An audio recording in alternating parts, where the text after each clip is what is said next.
Reserve bank of India એટલે કે RBI repo rate 0.25% ઘટાડીને 6% કર્યો છે.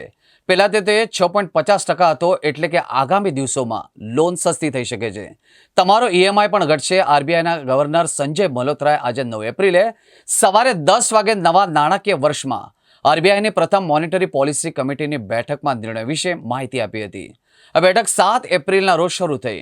ડોનાલ્ડ ટ્રમ્પે ટેરિફ વોરની શરૂઆત કરતા આખી દુનિયામાં ખળભળાટ મચી ગયો હતો.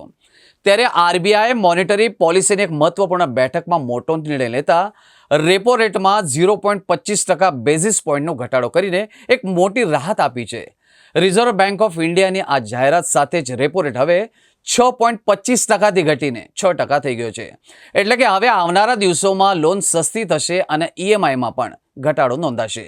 આ માહિતી આરબીઆઈના ગવર્નર સંજય મલ્હોત્રાએ આપી હતી. ઉલ્લેખનીય છે કે ચાલુ વર્ષે સતત બીજી વખત આરબીઆઈ રેપો રેટમાં ઘટાડો કરીને સૌને ચોંકાવી દીધા હતા. અગાઉ 2024-25ની છેલ્લી ફાઇનાન્શિયલ મિટિંગમાં આરબીઆઈ આ રીતે જ રેપો રેટમાં ઘટાડો કરવાની જાહેરાત ફેબ્રુઆરી મહિનામાં કરી હતી.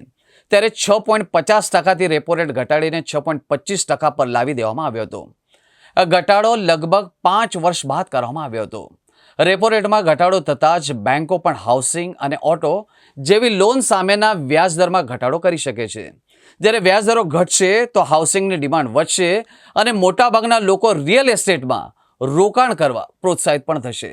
Conditions and outlook, the MPC voted unanimously to reduce the policy repo rate by 25 basis points to 6% with immediate effect. I repeat, the MPC voted unanimously to reduce the policy repo rate by 25 basis points to 6% with immediate effect. Consequently, the standing deposit facility, the STF rate under the liquidity adjustment facility shall stand adjusted to 5.75%.